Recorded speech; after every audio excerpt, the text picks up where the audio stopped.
Hey guys, Funtime Freddy and Friends back again with a special type of video. As I said before in the review, by the way, go watch that. That's a pretty cool custom. Yeah. And it's of Shin Godzilla, which is also pretty cool. Hey, did you say Godzilla? Well, I said Shin Godzilla, but pretty much, yeah.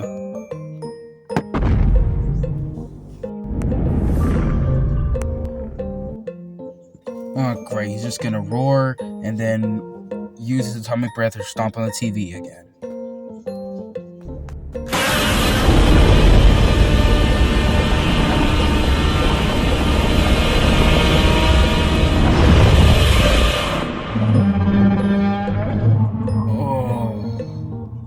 At least the TV is... His roar was enough to break the TV. Hey, what's with the huge JBL speaker, by the way? Oh, it's only programmed to play Fetty Wap. Wait, what? I want you to be mine again, baby. Welcome to the toy review. What is up, everybody? Welcome back to my channel. It is your boy Joe, and today we'll be taking a look at the SH Figuarts 2014 Godzilla, the Spitfire version. Now, quick disclaimer before the rest of this video continues. This figure, I'm going to let you know this is a hand-me-down, loose figure, whatever you want to, however you want to put it. And it does mean that this doesn't come with the accessories that it usually comes with, but I will include them with pictures. Another little thing, the MUTO head came off, and I didn't plan on gluing it back for the longest because I don't want it to have, I didn't want it to have the MUTO with it, pose on a shelf. Most of the time, people would love to see that, but I don't like it, so I'm not gonna keep it for the rest of this review. But anyways, let's get on to how this figure looks. Now, in terms of detail, Bandai Tamashii Nations did a great job of their figure work. You could absolutely see the individual grainings, even inside of the little margins where you don't need to put detail. They did. Really nice look. If you could see the eyes, you can see how intricate the details of the eyes are. Mouth opens nice and wide. You get that nice Godzilla roar. Go ahead and flip this figure around. It's too big, so I have to lift it up to flip it around. Most the same for the front and the side right here. Such a great figure. My favorite Godzilla design of the MonsterVerse. The MonsterVerse movies. 2014 Godzilla is my favorite design. My favorite Godzilla, kind of, not really my favorite Godzilla, but definitely a favorite Godzilla of mine. You can see like a slight green hint to it, which I really love. Loving the blue here, and it's actually a transparent blue, which I can show if I do this right here. Don't mind the stickers. But yeah, that's overall it for its detail. Now let's get over what this figure has to come with. Like I've said before, this figure doesn't come with anything because it's a loose figure, but it does come with the MUTO head, which went onto the hand, which I took off because I didn't like it. But it didn't break, it kind of just came off. But let's go ahead and take a closer look at the MUTO. Taking a look at the MUTO head, we can see the great detailing that Bandai Tamashii Nations put into this. Just simply the MUTO head on its own. You can see how nice it looks. The type of paint that they used, the varnish, whatever they used, the finish that made it look nice and glossy. Because in the scene, Godzilla delivers the kiss of death, which removes the MUTO's head. To which I'll put the clip here.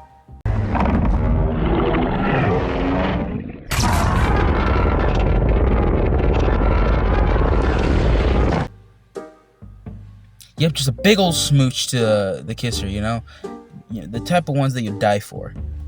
Anyways, but yeah, you can see the detailing that they did, like the great detailing you can see right there, the inside of the mouth, the teeth. It looks great. You can see like the parts that they made look burnt off, but also because Godzilla was over the water when he killed the female MUTO.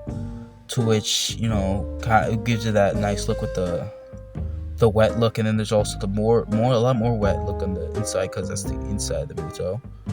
But yeah, great. This is great detail for all. Now let's get over the figure's articulation.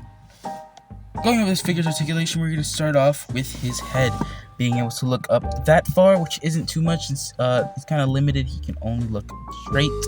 He can look down pretty far if you incorporate, and he has like 2 joints right here, so great detail for Godzilla's head.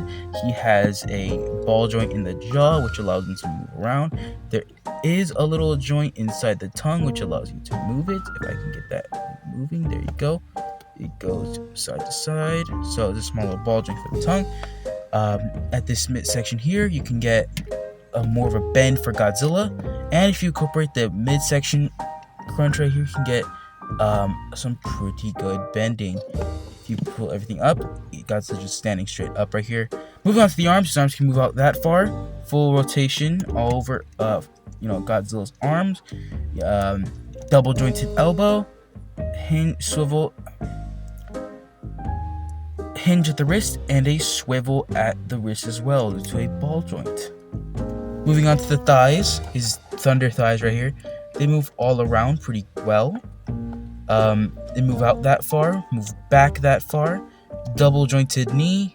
There's a huge gap right here. You can always just lift up this part of the knee to cover it up, but mine's a little bit wobbly, so I'm gonna demonstrate with this one. You can always lift up the knee, and there is a calf swivel. Don't look for that in nature. Anyways, a ball joint at the foot, which allows for a swivel at the foot and a pretty decent pivot. Moving on to the tail, we have about lots of ball joints. I'm counting about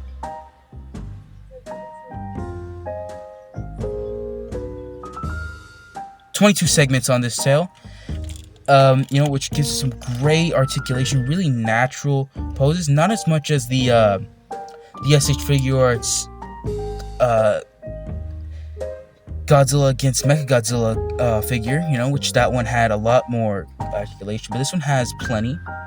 You can get like swimming poses with this. See how nice and flat that gets. Really nice details. Really loving this Godzilla figure. One of my favorite figures that I own of Godzilla. And overall, that's really pretty much it. You can get some pretty good poses with this guy. And overall, it's a great figure.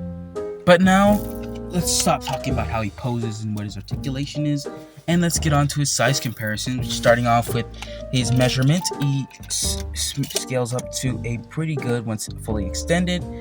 He is up to at least a good 6.5 inches by the looks of it, close to 6, maybe less.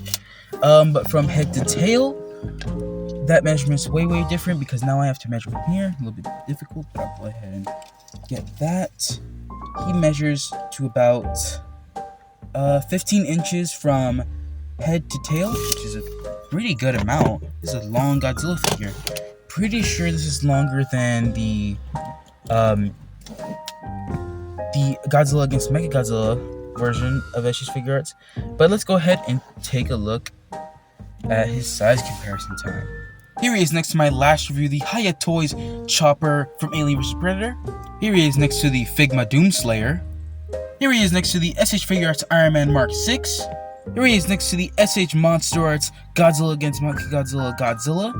Here he is next to the NECA King Kong vs. Godzilla. And here he is next to the NECA Tokyo SOS Godzilla Special Color Edition. And here he is next to Lightning McQueen. Overall, this guy's pretty cool. I don't think I'll be able to provide a link in the description for this guy since I don't think they mass produce this guy anymore. But I will try something, maybe a Mercari link or an eBay link, something. But overall, that is all the time I have for today. Look good, stay safe, and I will see you in the next one. Bye-bye.